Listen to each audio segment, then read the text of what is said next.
Sarah Ferguson's deep ties to Prince Andrew have long been scrutinized, but now those connections seem to be tearing apart her most important relationships with her own daughters. Princess Beatrice and Princess Eugenie, once seen as her closest allies, are reportedly pulling away, driven by growing fears that their mother's loyalty to Andrew is endangering their own public images. As Andrew continues his defiant fight to stay in Royal Lodge, Sarah is being pulled deeper into a controversy that threatens not just her standing within the royal family, but her relationship with her children. The emotional unraveling is becoming painfully public. If you love getting the real story behind the palace walls, don't forget to subscribe to the channel and tap the notification bell so you never miss an update. Marked by increasingly erratic appearances that hint at a woman losing her footing at the center of a royal storm. This isn't just about a family argument or a real estate dispute. It's a brutal reflection of what happens when personal ties collide with public scandal. For Sarah Ferguson, the very connections that once gave her relevance in the royal world are now isolating her. As the monarchy moves swiftly to protect its image and enforce reform, her inability to break from Andrew has left her exposed, vulnerable, and on the outside looking in. The silence from Beatrice and Eugenie speaks volumes, and the message is clear. Survival within the royal fold now demands distance from the past. So here's a royal family scandal no one saw coming, but everyone's been whispering about. Sarah Ferguson, the ever-loyal ex-wife of Prince Andrew and mother to Princess Beatrice and Princess Eugenie, has reportedly been cut off by her own daughters.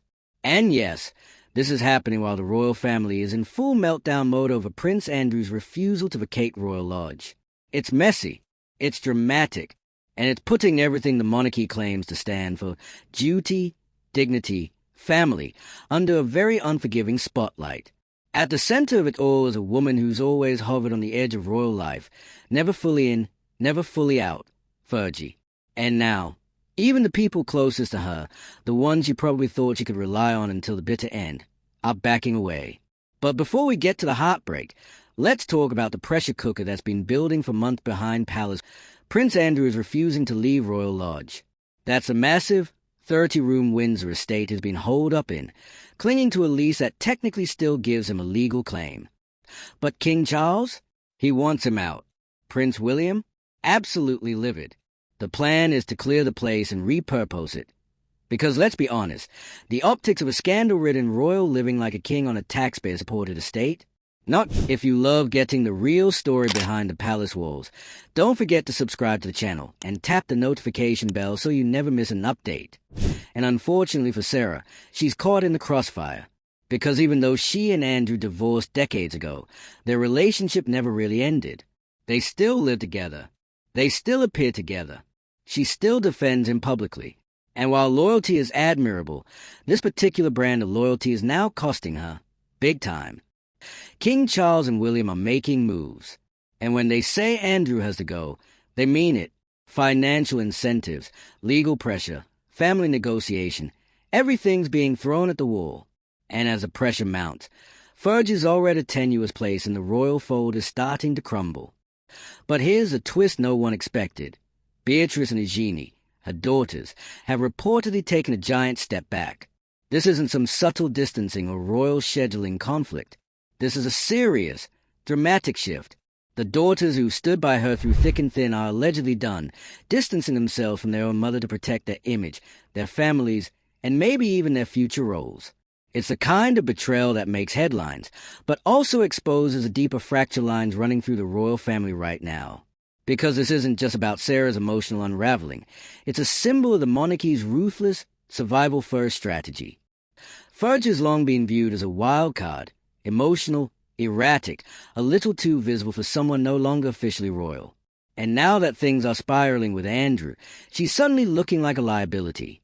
Her emotional outbursts, her attempts to stay relevant, her public pleas for inclusion, they've started to feel less like quirky PR moments and more like cries for help. And the royal family? Not exactly known for dealing gently with those cries. Let's not forget that for years, Sarah Ferguson was treated as a punchline. From financial scandals to shady business deals to awkward media appearances, she was always a few steps behind royal respectability. But through it all, Beatrice and Eugenie had her back. Until now.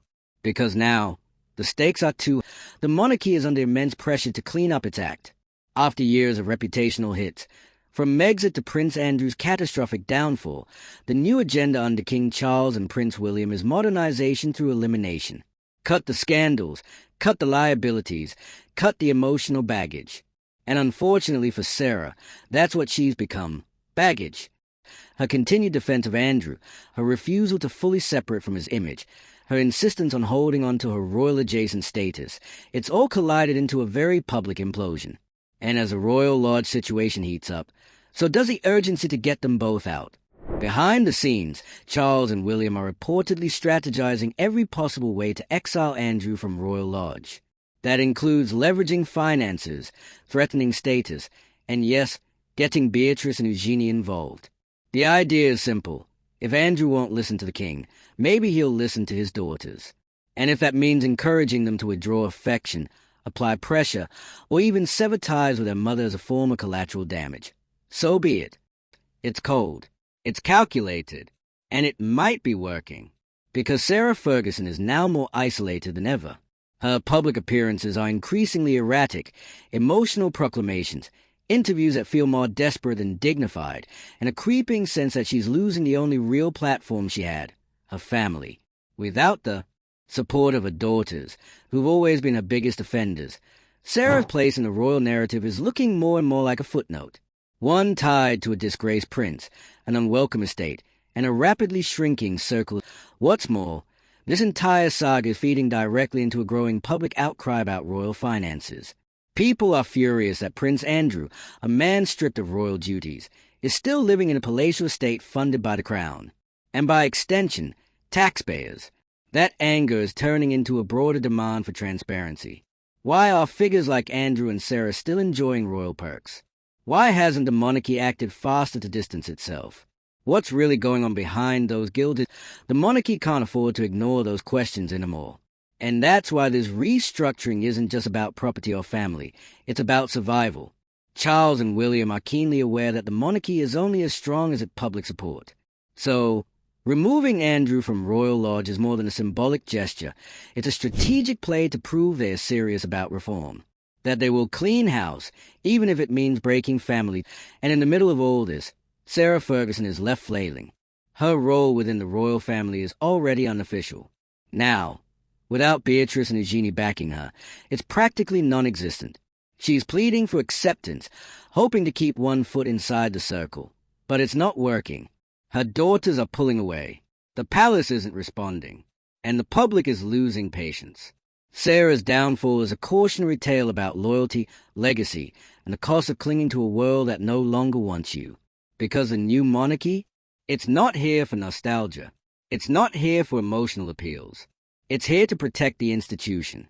And if that means sidelining people who can't stop making headlines for the wrong reasons, so be it. Ferg's emotional unraveling may feel personal, but it's part of a larger shift.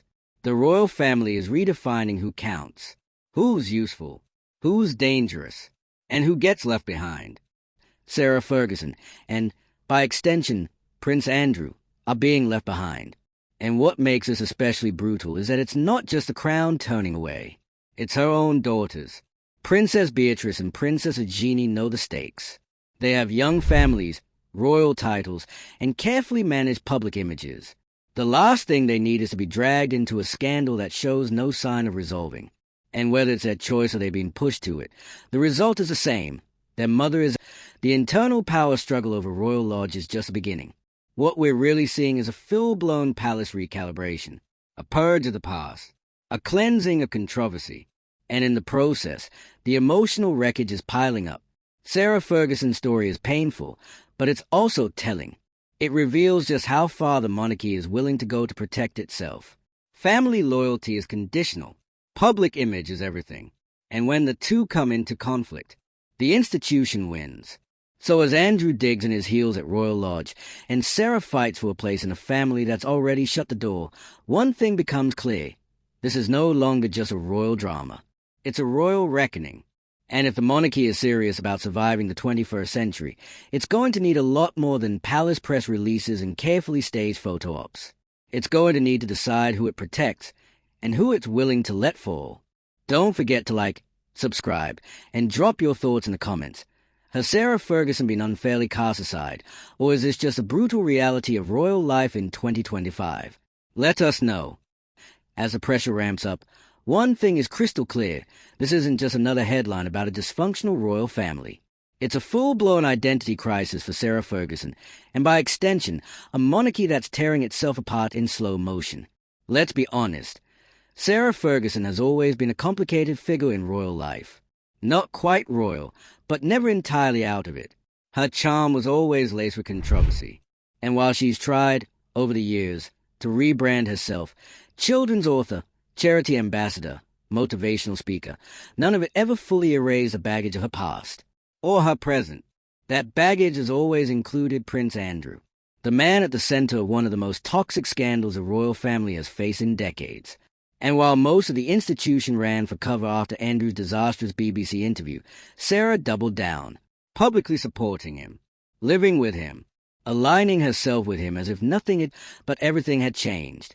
Because the monarchy, now under Charles' leadership and with William stepping into a dominant role, is operating on a new set of rules.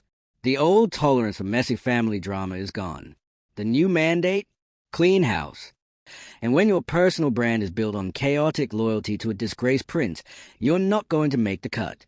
The plan to evict Andrew from Royal Lodge isn't just about reclaiming a piece of Windsor real estate.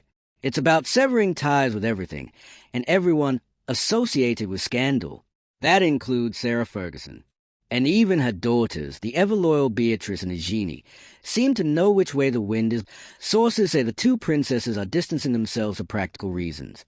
They are trying to protect their image, their children, their future within the royal system. And as cold as that may sound, it's also deeply strategic, because whether they like it or not, their titles, their access, their relevance, none of it is guaranteed, especially now. There's reportedly pressure coming from inside the institution, too. If Beatrice and Eugenie want to remain in the good graces of the crown, they need to pick a side. And it can't be Sarah's. Not anymore. It's a brutal shift, and one that Sarah never saw coming. Publicly, she's tried to stay composed, giving upbeat interviews, posting cheery updates, smiling for the cameras. But underneath it, there's a creeping sense of desperation. The public tears, the odd, rambling speeches, the not-so-subtle digs about being excluded. It's all starting to look like a slow-motion breakdown. Because when your daughters, your fiercest defenders, are pulling away, what's left? Her emotional unraveling isn't just about hurt feelings. It's about identity. For decades, Sarah has clung to her position as the ex who never really left. She's lived at Royal Lodge. She's been photographed at royal events. She's spoken fondly about Andrew, about the family, about being accepted again. But it was always a fragile arrangement. And now it's disintegrating. What makes it worse is that the palace isn't saying a word. The silence is deafening. There's no effort to protect her, no public reassurances, no hint that she's still part of the royal fabric. Instead, she's being quietly phased out, ignored into irrelevance. And that silence is speaking volumes. It tells the public that the royal family is moving on, reforming, cutting ties. That Sarah, like Andrew, represents an old version of the monarchy that doesn't fit anymore. That emotional toll is becoming more visible with every passing week. Her recent interviews have taken on a strangely tragic tone. There's a mix of nostalgia, confusion, and a kind of aching sadness that's hard to ignore, as if she's mourning something that was never truly hers to begin with. Meanwhile, Beatrice and Eugenie are stepping deeper into their curated, controlled public roles. We're seeing them at events, releasing polished family photos, aligning with charities that signal modern values. They are doing what they need to do. And Sarah? She's being left behind in real. What makes all of this even more stark is a broader conversation now happening in the UK about royal finances. The question people are asking isn't just, why is Andrew still living at Royal Lodge? It's, why are we still footing the bill for any of this? In a time of economic strain, the idea that a disgraced prince and his controversial ex-wife are living rent-free on Crown estate property, surrounded by staff and privileges, is going down like a lead balloon. The public want accountability, and the palace knows it. That's why Charles and William are going so hard on this. They are not just protecting the family, they are protecting the brand. And if that means pressuring Andrew out, pressuring Beatrice and Eugenie to step in line, or letting Sarah drown in silence, so be it. This is how the monarchy survives now, through cold calculation. Emotional ties are a luxury. And Sarah Ferguson? She's not considered essential to the narrative. Even her most loyal defenders are struggling to explain her continued closeness to Andrew. The public perception is that she's complicit by association, that she's propping up a man who has done irreparable damage to the institution. And whether that's fair or not, the perception is what matters.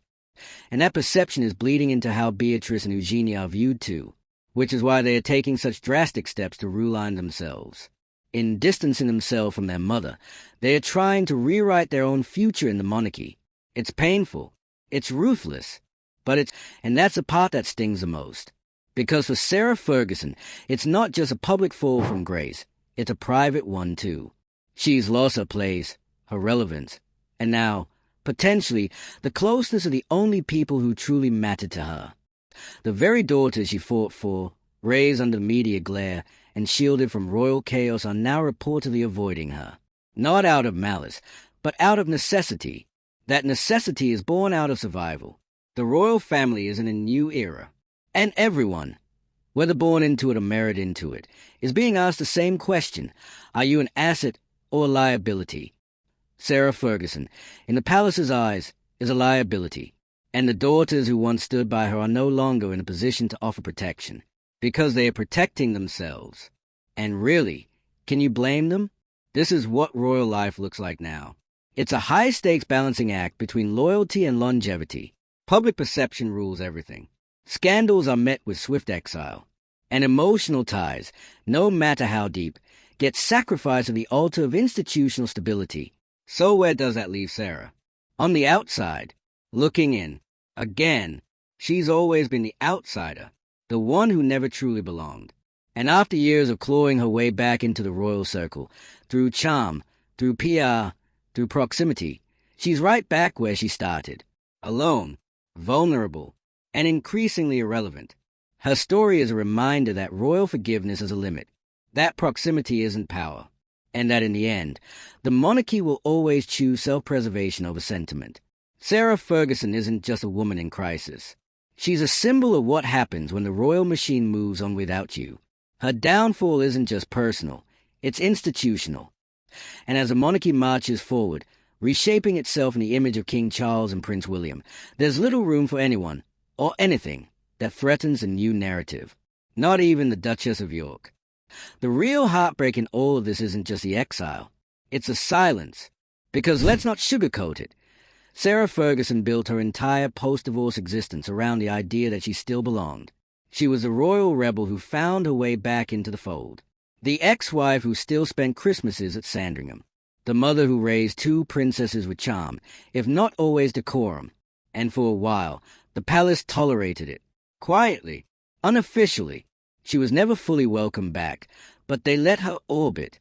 Now, that orbit has collapsed, and the silence from her daughters, if the reports are accurate, is louder than any palace statement ever could. We're not talking about a tabloid spat. We're talking about a fundamental shift in royal strategy. Beatrice and Eugenie have clearly realized that proximity to scandal is career suicide in the modern monarchy. And with Prince William taking a more aggressive role behind the scenes, the pressure to fall in line has never been. Let's be honest, William doesn't just dislike the damage his uncle has done. He's furious. The entire Royal Lodge debacle is symbolic of everything the monarchy is trying to leave behind.